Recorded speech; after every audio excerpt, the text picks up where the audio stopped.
ಎಲ್ಲರಿಗೂ ನಮಸ್ಕಾರ ಸ್ನೇಹಿತರೆ. ಹಿಂದೂ ಜ್ಯೋತಿಷ್ಯ ಶಾಸ್ತ್ರದಲ್ಲಿ 9ನೆಯ ರಾಶಿ ಚಕ್ರವಾದ ಧನುರಾಶಿಯವರು ಸತ್ಯಾನ್ವೇಷಕರು, ಸಾಹಸಿಗರು ಹಾಗೂ ಪ್ರಯಾಣ ಪ್ರಿಯರು ಹೌದು. ಈ ವ್ಯಕ್ತಿಗಳು ವಿನೋದ ಪ್ರಿಯರು ಮತ್ತು ಉತ್ತಮ ಜೊತೆಗಾರರಾಗುವರು. ವಿಶ್ರಾಂತಿ ಪಡೆಯದೆ ಕುತೂಹಲದಿಂದ ಸತ್ಯವನ್ನ ಅನ್ವೇಷಿಸಲು ಸಿದ್ಧರಾಗಿರುವವರು. ಇವರ ಪ್ರಾಮಾಣಿಕತೆ ಮತ್ತು ಅನ್ವೇಷಣೆಯ ಬುದ್ಧಿವಂತಿಕೆಯನ್ನ ನೋಡಿದ್ರೆ ಇವರು ಮುಖ ನೋಡಿ ವಸ್ತುಗಳನ್ನ ಕೊಳ್ಳುವಂತವರಲ್ಲ. ಈ ರಾಶಿಯವರ ವೃತ್ತಿ ಜೀವನ, ವ್ಯಕ್ತಿತ್ವ, ಪ್ರೀತಿಯ ಜೀವನದ ಕುರಿತಾದ ಇನ್ನಷ್ಟು ಸಂಗತಿಗಳು ಇಲ್ಲಿದೆ. ಧನುರಾಶಿಯವರು ನಿಮ್ಮ ಜೀವನದಲ್ಲಿ ಗೆಲ್ಲಲು ಯಾವ 5 ಅಭ್ಯಾಸಗಳನ್ನ ಬದಲಾಯಿಸಿಕೊಳ್ಬೇಕು ಎಂಬಂತಹ ವಿಚಾರಗಳನ್ನ ಈ ವಿಡಿಯೋದಲ್ಲಿ ತಿಳಿಸಿಕೊಡಲಿದ್ದೇನೆ. ಅದಕ್ಕೂ ಮುಂಚೆ ನೀವಿನ್ನು ನಮ್ಮ ಚಾನೆಲ್ಗೆ ಸಬ್ಸ್ಕ್ರೈಬ್ ಆಗಿಲ್ಲ ಅಂದ್ರೆ ಈಗಲೇ ಸಬ್ಸ್ಕ್ರೈಬ್ ಆಗಿ, ಹಾಗೆ ವಿಡಿಯೋನ ಲೈಕ್ ಮಾಡಿ, ವಿಡಿಯೋನ ಸ್ಕಿಪ್ ಮಾಡದೆ ಕೊನೆ ತನಕ ನೋಡಿ. ಎಲ್ಲರೂ ಭಕ್ತಿಯಿಂದ ಓಂ ಶ್ರೀ ಮಹಾಲಕ್ಷ್ಮಿ ನಮಃ ಅಂತ ಕಾಮೆಂಟ್ ಮಾಡಿ. ಕಾಲಪುರುಷನ ಕುಂಡಲಿಯಲ್ಲಿ ಧನುರಾಶಿ 9ನೇ ರಾಶಿಯಾಗಿದೆ. ಈ ರಾಶಿಯ ಅಧಿಪತಿ ಗುರುಗ್ರಹ. ಧನುರಾಶಿಯವರು ನಿಮ್ಮ ಜೀವನವನ್ನ ಗೆಲ್ಲಲು ಬದಲಾಯಿಸಿಕೊಳ್ಬೇಕಾದಂತಹ ಮೊದಲನೆಯ ಅಭ್ಯಾಸ, ಧನುರಾಶಿಯವರು ಇಂಪೇಷನ್ಸ್ ಆಗಿರ್ತಾರೆ. ಯಾಕಂದ್ರೆ ಇವರಿಗೆ ತಾಳ್ಮೆ ಕಡಿಮೆ. ಇದು ಅಗ್ನಿತತ್ವ ರಾಶಿ. ಮೇಷರಾಶಿ, ಸಿಂಹರಾಶಿ, ಧನುರಾಶಿ ಈ 3 ರಾಶಿಗಳು ಅಗ್ನಿತತ್ವ ರಾಶಿಗಳು. ನಿಮ್ಮ ಒಳಗಿರುವಂತಹ ಕಿಚ್ಚಿನಿಂದ ಬಹಳ ಬೇಗ ಕೆಲಸಗಳನ್ನ ಮಾಡಿ ಮುಗಿಸಬೇಕೆಂದು ಆತುರ ಪಡುವುದು ನಿಮ್ಮ ಸ್ವಭಾವ. ನಿಮ್ಮ ಈ ಆತುರ ಬುದ್ಧಿಯಿಂದ ನಿಮ್ಮ ಮ್ಯಾರಿಡ್ ಲೈಫ್, ಲವ್ ಲೈಫ್ ನಲ್ಲಿ, ಪ್ರೊಫೆಷನಲ್ ಲೈಫ್ ನಲ್ಲಿ ಮಿಸ್ಅಂಡರ್ಸ್ಟ್ಯಾಂಡಿಂಗ್ ಬರುತ್ತೆ. ನಿಮ್ಮ ಮನಸ್ಸಿಗೆ ಕಿರಿಕಿರಿ ಆಗುತ್ತೆ. ಯಾರು ನನ್ನ ಮಾತನ್ನ ಕೇಳೋದಿಲ್ಲ, ಸರಿಯಾಗಿ ರಿಯಾಕ್ಟ್ ಮಾಡೋದಿಲ್ಲ ಎಂದು ನಿಮ್ಮ ಮನಸ್ಸಿನಲ್ಲಿಯೇ ಬೇಜಾರು ಮಾಡಿಕೊಳ್ತೀರಾ. ಈ ನಿಮ್ಮ ಆತುರ ಬುದ್ಧಿಯಿಂದ ನಿಮ್ಮ ಕೆಲಸ ಕಾರ್ಯಗಳಿಗೆ, ಸಂಬಂಧಗಳಲ್ಲಿ ಅಸಂತುಷ್ಟರಾಗಿರ್ತೀರಾ. ಆದ್ದರಿಂದ ತಾಳ್ಮೆ, ಸಮಾಧಾನದಿಂದ ಇರಲು ಪ್ರಯತ್ನಿಸಿ. ನಿಮ್ಮ ಮನಸ್ಸನ್ನ ಶಾಂತಿ, ಸಮಾಧಾನವಾಗಿ ಇಟ್ಟುಕೊಳ್ಳಲು ಪ್ರಯತ್ನ ಮಾಡಿ. ಆಗ ನೀವು ನಿಮ್ಮ ಜೀವನದಲ್ಲಿ ಸಂತೋಷವಾಗಿರಬಹುದು, ನಿಮ್ಮ ಜೀವನವನ್ನ ಗೆಲ್ಲಬಹುದು. ಧನುರಾಶಿಯವರು ಜೀವನವನ್ನ ಗೆಲ್ಲಲು ಬದಲಾಯಿಸಿಕೊಳ್ಬೇಕಾದಂತಹ 2ನೆಯ ಅಭ್ಯಾಸ, ನೀವು ಶಾಲೆಯಲ್ಲಿ, ಕಾರ್ಯಕ್ಷೇತ್ರದಲ್ಲಿ ನಿಮ್ಮ ಜೀವನಕ್ಕೂ ಬೇರೆಯವರ ಜೀವನಕ್ಕೂ ಹೋಲಿಕೆ ಮಾಡೋದನ್ನ ಬಿಡಬೇಕು. ನೀವೇ ಬಹಳ ಜ್ಞಾನವಂತರಾಗಿದ್ರು ಎದುರುಗಡೆ ಇರುವಂತಹ ವ್ಯಕ್ತಿಗಳ ನಾಲೆಡ್ಜ್ ಬಗ್ಗೆ, ಅವರ ಲೈಫ್ ಸ್ಟೈಲ್ ಬಗ್ಗೆ, ಅವರ ಡ್ರೆಸ್ಸಿಂಗ್ ಸೆನ್ಸ್ ಬಗ್ಗೆ, ಅವರ ವೇ ಆಫ್ ಟಾಕಿಂಗ್ ಬಗ್ಗೆ ಕಂಪೇರ್ ಮಾಡೋದನ್ನ ಬಿಡಬೇಕು. ಈ ರೀತಿ ಅಭ್ಯಾಸವನ್ನ ಬಿಟ್ರೆ ನೀವು ಪ್ರಶಾಂತವಾಗಿರಬಹುದು. ಧನುರಾಶಿಯ ಅಧಿಪತಿ ಗುರುಗ್ರಹ ಆಗಿರೋದ್ರಿಂದ ನಿಮಗೆ ಸಾಕಷ್ಟು ನಾಲೆಡ್ಜ್ ಅನ್ನ ಕೊಟ್ಟಿರ್ತಾನೆ. ಅಷ್ಟಕ್ಕೆ ತೃಪ್ತಿ ಪಟ್ರೆ ಜೀವನದಲ್ಲಿ ಸಂತೋಷವಾಗಿರಬಹುದು. ಧನುರಾಶಿಯವರು ಬದಲಾಯಿಸಿಕೊಳ್ಬೇಕಾದಂತಹ 3ನೇ ಅಭ್ಯಾಸ, ಪ್ರತಿಯೊಬ್ಬ ಧನುರಾಶಿಯವರಲ್ಲಿಯೂ ಈ ಗುಣವನ್ನ ಕಾಣಬಹುದು. ಓವರ್ ಆಗಿ ರಿಯಾಕ್ಟ್ ಮಾಡುವುದು, ಅತಿಯಾಗಿ ಮಾತನಾಡುವುದು, ಯೋಚನೆ ಮಾಡದೆ ಮಾತನಾಡ್ತೀರಾ. ನಿಮ್ಮ ಮಾತುಗಳಿಂದ ಬೇರೆಯವರಿಗೆ ನೋವಾಗುತ್ತೆ ಎಂದು ಯೋಚನೆ ಮಾಡೋದಿಲ್ಲ. ನೀವು ಮಾತನಾಡಲು ಸ್ಟಾರ್ಟ್ ಮಾಡಿದ್ರೆ ಸೆಲ್ಫ್ ಕಂಟ್ರೋಲ್ ಇರೋದಿಲ್ಲ. ನಂತರ ರಿಯಲೈಸ್ ಮಾಡ್ಕೊಳ್ತೀರಾ, ನಾನು ಅನಾವಶ್ಯಕವಾಗಿ ತುಂಬಾ ನೇರವಾಗಿ ಮಾತನಾಡಿದೆ ಎಂದು ಲೇಟರ್ ಆನ್ ರಿಯಲೈಸ್ ಆಗುತ್ತೆ. ಬಟ್ ನಿಮ್ಮ ಲೈಫ್ ಪಾರ್ಟ್ನರ್, ನಿಮ್ಮ ಕೊಲೀಗ್ಸ್, ನಿಮ್ಮ ಮಕ್ಕಳು ಅಥವಾ ನಿಮ್ಮ ಆಪೋಸಿಟ್ ನಲ್ಲಿರುವಂತಹ ಪರ್ಸನ್ ನಿಮಗೆ ತುಂಬಾ ಆಟಿಟ್ಯೂಡ್ ಇದೆ ಎಂದು ನಿಮ್ಮಿಂದ ದೂರ ಹೋಗ್ತಾರೆ, ಅಥವಾ ನಿಮ್ಮ ಹತ್ತಿರ ಕಡಿಮೆ ಮಾತನಾಡಲು ಸ್ಟಾರ್ಟ್ ಮಾಡ್ತಾರೆ, ನಿಮ್ಮನ್ನ ಅವಾಯ್ಡ್ ಮಾಡ್ತಾರೆ. ಆದ್ದರಿಂದ ನೀವು ತಾಳ್ಮೆಯಿಂದ ಯೋಚಿಸಿ ಮಾತನಾಡುವುದನ್ನ ಅಭ್ಯಾಸ ಮಾಡ್ಕೊಳ್ಳಿ. ಮಾತು ಆಡಿದ್ರೆ ಹೋಯ್ತು, ಮುತ್ತು ಹೊಡೆದ್ರೆ ಹೋಯ್ತು. ಹಾಗೆಯೇ ಒಂದು ಸಾರಿ ಮಾತನಾಡಿದ ಮೇಲೆ ಆ ಮಾತಿನಿಂದ ಎದುರುಗಡೆ ಇರುವಂತಹ ವ್ಯಕ್ತಿಗೆ ಆಗಿರುವಂತಹ ದುಃಖವನ್ನ ಹಿಂದಕ್ಕೆ ಪಡೆಯಲು ಸಾಧ್ಯವಿಲ್ಲ. ಧನುರಾಶಿಯವರು ಬದಲಾಯಿಸಿಕೊಳ್ಬೇಕಾದಂತಹ 4ನೇ ಅಭ್ಯಾಸ, ಯಾವ ಕೆಲಸಕ್ಕೆ ಎಷ್ಟು ಸಮಯ ಕೊಡಬೇಕೋ ಆ ಕೆಲಸಕ್ಕೆ ಅಷ್ಟೇ ಸಮಯ ಕೊಡೋದಿಲ್ಲ. ಈ ಕಾರಣದಿಂದ ನಿಮ್ಮ ಕರಿಯರ್ ಲೈಫ್ ನಲ್ಲಿ ಸಿಗಬೇಕಾದಂತಹ ಸಕ್ಸಸ್ ಸಿಗೋದಕ್ಕೆ ತುಂಬಾ ಲೇಟ್ ಆಗಬಹುದು. ಒಂದು ಕೆಲಸವನ್ನ ಬೇಗ ಬೇಗ ಮಾಡಿ ಮುಗಿಸ್ಬೇಕು ಎಂಬಂತಹ ಆತುರ ಬುದ್ಧಿಯಿಂದ ಬೇಗನೆ ಇನ್ನೊಂದು ಕೆಲಸವನ್ನ ಸ್ಟಾರ್ಟ್ ಮಾಡ್ತೀರಾ. 2 ಕಡೆ ಗಮನ ಕೊಡಲು ಸಾಧ್ಯವಾಗದೆ ನಿಮ್ಮ ಕೆಲಸ ಕಾರ್ಯಗಳು ಸಕ್ಸಸ್ ಆಗೋದಿಲ್ಲ. ತುಂಬಾ ಸ್ಟೇಬಲ್ ಆಗಿ ಗಮನವಿಟ್ಟು ಕೆಲಸ ಮಾಡಲು ಸ್ಟಾರ್ಟ್ ಮಾಡಿದ್ರೆ ತುಂಬಾ ಒಳ್ಳೆಯದು. ಸರಿಯಾಗಿ ಪ್ಲಾನ್ ಅನ್ನ ರೆಡಿ ಮಾಡ್ಕೊಳ್ಳಿ. ಯಾವ ಕೆಲಸಕ್ಕೆ ಎಷ್ಟು ಸಮಯವನ್ನ ಕೊಡಬೇಕು ಅಷ್ಟು ಕೊಟ್ರೆ ನಿಮ್ಮ ಗುರಿಯನ್ನ ಬಹಳ ಸುಲಭವಾಗಿ ತಲುಪಬಹುದು. ಧನುರಾಶಿಯವರು ಬದಲಾಯಿಸಿಕೊಳ್ಬೇಕಾದಂತಹ 5ನೇ ಅಭ್ಯಾಸ, ನೀವು ಎಲ್ಲರ ಜೊತೆ ಅಷ್ಟು ಈಸಿಯಾಗಿ ಮಿಂಗಲ್ ಆಗೋದಿಲ್ಲ, ಅಡ್ಜಸ್ಟ್ ಮಾಡಿಕೊಳ್ಳುವವರಲ್ಲ. ಎದುರುಗಡೆ ಇರುವಂತಹ ವ್ಯಕ್ತಿಗಳು ನಿಮ್ಮನ್ನ ಅರ್ಥ ಮಾಡಿಕೊಂಡ್ರೆ ಅಥವಾ ಅಡ್ಜಸ್ಟ್ ಮಾಡಿಕೊಂಡ್ರೆ ಅವರ ಜೊತೆ ಮಿಂಗಲ್ ಆಗ್ತೀರಾ. ಇಲ್ಲದಿದ್ರೆ ನೀವಂತೂ ಯಾವುದೇ ಕಾರಣಕ್ಕೂ ಅಡ್ಜಸ್ಟ್ ಆಗೋದಿಲ್ಲ. ನಿಮ್ಮ ಹಠ, ನಿಮ್ಮ ಕೋಪವನ್ನ ಖಂಡಿತವಾಗಿಯೂ ಬಿಡಲೇಬೇಕು. ನಿಮ್ಮ ಪರ್ಸನಲ್ ಲೈಫ್ ಆಗ್ಲಿ, ಪ್ರೊಫೆಷನಲ್ ಲೈಫ್ ಆಗ್ಲಿ, ನೀವು ಅಡ್ಜಸ್ಟ್ ಮಾಡ್ಕೊಳ್ಳೋದನ್ನ ಕಲಿತಿದ್ರೆ ಖಂಡಿತವಾಗಿಯೂ ನೀವು ದುಃಖವನ್ನ ಪಡಬೇಕಾಗುತ್ತೆ. ನಿಮ್ಮ ಜೀವನದ ಯಶಸ್ಸಿಗೆ ಈ ನಿಮ್ಮ ಅಭ್ಯಾಸವು ಅಡ್ಡಿಯಾಗುತ್ತೆ. ಈ ಮೇಲೆ ತಿಳಿಸಿದಂತಹ 5 ಅಭ್ಯಾಸಗಳನ್ನು ಬದಲಾಯಿಸಿಕೊಳ್ಳಲು ಪ್ರಯತ್ನ ಮಾಡಿ. ನಿಮ್ಮ ಜೀವನವನ್ನ ಖಂಡಿತವಾಗಿಯೂ ಗೆಲ್ಲಬಹುದು. ನೀವು ಧನುರಾಶಿಯಲ್ಲಿಯೇ ಜನಿಸಲು ಕಾರಣವನ್ನ ನೋಡೋಣ. ಪ್ರಾಕೃತಿಕ ಕುಂಡಲಿಯ ಭಾಗಸ್ಥಾನದಲ್ಲಿ ಧನುರಾಶಿ ಕಂಡುಬರುತ್ತೆ. ಗುರುದೇವನ ರಾಶಿಯಾಗಿದೆ. ಗುರು ಎಂದ್ರೆ ಮೋಕ್ಷಕಾರಕ, ಗುರು ಎಂದರೆ ಜೀವಕಾರಕ. ಧರ್ಮ, ಅರ್ಥ, ಕಾಮ, ಮೋಕ್ಷದ ದೃಷ್ಟಿಯಿಂದ ನೋಡೋದಾದ್ರೆ ಧನುರಾಶಿ ಧರ್ಮಸ್ಥಾನದಲ್ಲಿ ಕಂಡುಬರುತ್ತೆ. ಧಾರ್ಮಿಕ, ಕಾರ್ಮಿಕ ದೃಷ್ಟಿಯಿಂದ ನೀವು ಧನುರಾಶಿಯಲ್ಲಿ ಜನಿಸಿರ್ತೀರಾ. ನಿಮಗೆ ಸರಿಯಾದ ವಯಸ್ಸಿನಲ್ಲಿ ಸರಿಯಾದ ದಶಭುಕ್ತಿಗಳು ಪ್ರಾರಂಭವಾಗೋದ್ರಿಂದ ನೀವು ಅಂದುಕೊಂಡ ಗುರಿ ಉದ್ದೇಶಗಳನ್ನ ತಲುಪ್ತೀರಾ. ನಿಮ್ಮ ಪಂಚಮ ಸ್ಥಾನದಲ್ಲಿ ಮೇಷರಾಶಿ ಬರುತ್ತೆ. ಮೇಷರಾಶಿ ಅಧಿಪತಿ ಮಂಗಳ ಗ್ರಹ ಹಾಗೂ ಮೇಷರಾಶಿ ಅಗ್ನಿತತ್ವ ರಾಶಿ. ನೀವು ನಿಮ್ಮ ಪೂರ್ವ ಜನ್ಮದಲ್ಲಿಯೂ ತುಂಬಾ ಎನರ್ಜೆಟಿಕ್ ಆಗಿ ಬಹಳ ನಿಸ್ವಾರ್ಥ ಸೇವೆಯನ್ನ, ಸರ್ಕಾರಕ್ಕೆ, ಸೇನೆ ಸಂಬಂಧಿಸಿದಂತಹ ಸೇವೆಗಳನ್ನ ಮಾಡಿರೋದ್ರಿಂದ ಈ ಜನ್ಮದಲ್ಲಿ ಧನುರಾಶಿಯಲ್ಲಿ ಜನಿಸಿರ್ತೀರಾ. ಈ ಜನ್ಮದಲ್ಲಿಯೂ ನಿಮ್ಮ ಹಿಂದಿನ ಜನ್ಮದ ನೆನಪುಗಳು ನಿಮ್ಮ ಸ್ಮೃತಿ ಪಟಲದಲ್ಲಿ ಇದ್ದೇ ಇರುತ್ತೆ. ಆ ಎನರ್ಜಿ, ಆ ಇಂಟರ್ಮೇಷನ್, ತ್ಯಾಗ ಪ್ರವೃತ್ತಿ ಮುಂದುವರಿಯುತ್ತದೆ. ಧನುರಾಶಿಯು ಅಗ್ನಿತತ್ವ ರಾಶಿ ಆಗಿರೋದ್ರಿಂದ ನಿಮ್ಮ ಗುರಿ ಉದ್ದೇಶಗಳ ಕಡೆ ಬೆಂಕಿಯ ರೀತಿ ಪ್ರಯತ್ನವನ್ನ ಮಾಡ್ತೀರಾ. ಧನುರಾಶಿ ಅಥವಾ ಧನು ಲಗ್ನದಲ್ಲಿ ಜನಿಸಿದರೆ ಇವರು ಸಮಾಜಕ್ಕಾಗಿ, ದೇಶಕ್ಕಾಗಿ, ತನ್ನ ಧರ್ಮಕ್ಕಾಗಿ ನಿಸ್ವಾರ್ಥ ಸೇವೆಯನ್ನ ಮಾಡುವರು. ಸಮಾಜದ ಉದ್ಧಾರಕ್ಕಾಗಿ, ಸಮಾಜ ಕಲ್ಯಾಣಕ್ಕಾಗಿ ಜನಿಸಿದವರಾಗಿರ್ತೀರಿ. ಧನುರಾಶಿಯವರಿಗೆ ಜೀವನದ ಜವಾಬ್ದಾರಿಗಳನ್ನ ಯಾರು ಕಲಿಸುವಂತಹ, ನೆನಪಿಸುವಂತಹ ಅವಶ್ಯಕತೆನೇ ಬರೋದಿಲ್ಲ. ನೀವು ರಸ್ತೆಯಲ್ಲಿ ಪೇಪರ್ ಎಸೆಯಲು ಸಹ ಇಷ್ಟಪಡೋದಿಲ್ಲ. ನಿಮಗೆ ಸಮಾಜದ ಬಗ್ಗೆ ವಿಶೇಷವಾದಂತಹ ಪ್ರೀತಿ, ಕಾಳಜಿ ಇದ್ದೇ ಇರುತ್ತೆ. ನಕ್ಷತ್ರದ ಆಧಾರದ ಮೇಲೆ ನೋಡೋದಾದ್ರೆ ಧನುರಾಶಿಯಲ್ಲಿ ಮೂಲ ನಕ್ಷತ್ರ, ಉತ್ತರಾಷಾಢ ನಕ್ಷತ್ರ, ಪೂರ್ವಾಷಾಢ ನಕ್ಷತ್ರಗಳು ಕಾಣಬಹುದು. ಮೂಲ ನಕ್ಷತ್ರದ ಅಧಿಪತಿ ಕೇತು ಗ್ರಹ, ಉತ್ತರಾಷಾಢ ನಕ್ಷತ್ರದ ಅಧಿಪತಿ ರವಿ ಗ್ರಹ, ಪೂರ್ವಾಷಾಢದ ನಕ್ಷತ್ರದ ಅಧಿಪತಿ ಶುಕ್ರ ಗ್ರಹ. ನಿಮ್ಮ ನಕ್ಷತ್ರದ ಆಧಾರದ ಮೇಲೆ ನಿಮಗೆ ಗ್ರಹಗಳ ಮಹಾದಶ ಪ್ರಾರಂಭವಾಗುತ್ತೆ. ನೀವು ಮೂಲ ನಕ್ಷತ್ರದಲ್ಲಿ ಜನಿಸಿದ್ರೆ ಚಿಕ್ಕ ಮಕ್ಕಳಿದ್ದಾಗ ಬಹಳ ಚೇಷ್ಟೆ ಮಾಡುವ, ಬಹಳ ತುಂಟಾಟ ಮಾಡುವಂತಹ ಸ್ವಭಾವದವರು. ನಿಮ್ಮ ತಂದೆ ತಾಯಿ ನಿಮ್ಮನ್ನ ಕಂಟ್ರೋಲ್ ಮಾಡೋದೇ ದೊಡ್ಡ ಸವಾಲಾಗಿರುತ್ತೆ. ಕೇತು ದಶ 7 ವರ್ಷಗಳ ಕಾಲ ನಡೆಯುತ್ತೆ. ನಂತರ ಶುಕ್ರ ದಶ ಪ್ರಾರಂಭವಾಗುತ್ತೆ. ಜೀವನದಲ್ಲಿ ಬಹಳ ಆನಂದಮಯವಾಗಿರ್ತೀರಾ. ನೀವು ಸಂತೋಷವಾಗಿರ್ತೀರಾ. ಜೊತೆಗೆ ನಿಮ್ಮ ಸುತ್ತಮುತ್ತಲಿನವರನ್ನ ಸಂತೋಷವಾಗಿಟ್ಕೊಳ್ತೀರಾ. ತನ್ನ ಕೆಲಸದ ಮೇಲೆ ಗಮನ ಹರಿಸುವರು. ಧನುರಾಶಿಯ ಮಕ್ಕಳಿಗೆ ಓದಿಕೊಳ್ಳಿ, ಬರೆದುಕೊಳ್ಳಿ ಎಂದು ಹೇಳುವಂತಹ ಅವಶ್ಯಕತೆ ಇರೋದಿಲ್ಲ. ಆಟ ಆಡುವಾಗ ಆಟವಾಡ್ತಾರೆ, ಓದುವಾಗ ಓದಿಕೊಳ್ತಾರೆ. ಬಹಳ ಬುದ್ಧಿವಂತರು. ಧನುರಾಶಿ ಧನು ಲಗ್ನವಾಗಿದ್ದು ಸಿಂಹರಾಶಿಯಲ್ಲಿ ಸೂರ್ಯಗ್ರಹ ಸ್ಥಿತವಾಗಿದ್ರೆ ಸೂರ್ಯ ದಶ ಕಾಲದಲ್ಲಿ ನಿಮಗೆ ಗವರ್ನಮೆಂಟ್ ಕೆಲಸ ಸಿಕ್ಕೇ ಸಿಗುತ್ತೆ. ಪೂರ್ವಾಷಾಢ ನಕ್ಷತ್ರದಲ್ಲಿ ಜನಿಸಿದವರಿಗೆ ಮೊದಲಿಗೆ ಶುಕ್ರ ಗ್ರಹದ ಮಹಾದಶ 6 ಪ್ರಾರಂಭವಾಗುತ್ತದೆ. ಸೌಂದರ್ಯವಂತರು. ನಿಮ್ಮ ಕುಟುಂಬದಲ್ಲಿ ಎಲ್ಲರಿಗೂ ಪ್ರೀತಿ ಪಾತ್ರರಾಗಿರ್ತೀರಿ. ನಿಮ್ಮಲ್ಲಿ ಕಲೆ, ಸಾಹಿತ್ಯ, ಸಂಗೀತ ಬಗ್ಗೆ ವಿಶೇಷ ಒಲವು, ಆಸಕ್ತಿ ಇರುತ್ತೆ. ಜೀವನದಲ್ಲಿ ಬರುವಂತಹ ಚಾಲೆಂಜಸ್ ಗಳನ್ನ ಪಾಸಿಟಿವ್ ಆಗಿ ತೆಗೆದುಕೊಂಡು ಜೀವನವನ್ನ ಸಾಗಿಸ್ತೀರಾ. ನೀವು ಉತ್ತರಾಷಾಢ ನಕ್ಷತ್ರ, ನಿಮಗೆ ಸೂರ್ಯನ ಮಹಾದಶ ಪ್ರಾರಂಭವಾಗುತ್ತೆ. ಈ 2 ನಕ್ಷತ್ರದವರಿಗಿಂತ ಉತ್ತರಾಷಾಢ ನಕ್ಷತ್ರದವರು ವಿಭಿನ್ನವಾಗಿರ್ತೀರಾ. ಬಹಳ ಗಂಭೀರ ಸ್ವಭಾವದವರು. ಯಾವುದೇ ವಿಚಾರಗಳನ್ನ ಬಹಳ ಬೇಗ ಗಂಭೀರವಾಗಿ ಮಾಡ್ತೀರಾ. ನಾಯಕತ್ವದ ಗುಣದವರು. ನೀವು ವಯಸ್ಸಿನಲ್ಲಿ ಚಿಕ್ಕವರಾದ್ರೂ ನಿಮ್ಮ ಆಲೋಚನೆ ಮಾಡುವಂತಹ ರೀತಿ, ತೀರ್ಮಾನ ತೆಗೆದುಕೊಳ್ಳುವಂತಹ ರೀತಿ ಬಹಳ ವಿಶೇಷವಾಗಿರುತ್ತೆ, ವಿಭಿನ್ನವಾಗಿರುತ್ತೆ. ನಿಮ್ಮ ಸುತ್ತಮುತ್ತಲಿನವರು ನಿಮ್ಮ ಆಲೋಚನೆ, ನಿಮ್ಮ ಕಾರ್ಯಕ್ಷಮತೆ, ನಿಮ್ಮ ತೀರ್ಮಾನಗಳನ್ನ ನೋಡಿ ಆಶ್ಚರ್ಯಚಕಿತರಾಗೋದ್ರಲ್ಲಿ ಸಂದೇಹವೇ ಇಲ್ಲ. ಅಷ್ಟು ಚೆನ್ನಾಗಿ ತೀರ್ಮಾನಗಳನ್ನ ತುಂಬಾ ಮೆಚೋರ್ಡ್ ಆಗಿ ತೆಗೆದುಕೊಳ್ತೀರಾ. ಇಷ್ಟು ಚಿಕ್ಕ ವಯಸ್ಸಿಗೆ ಅಷ್ಟು ಬುದ್ಧಿ ಇದೆ ಎಂದು, ಎಷ್ಟು ಜ್ಞಾನವಿದೆ ಎಂದು ಆಶ್ಚರ್ಯಚಕಿತರಾಗ್ತಾರೆ.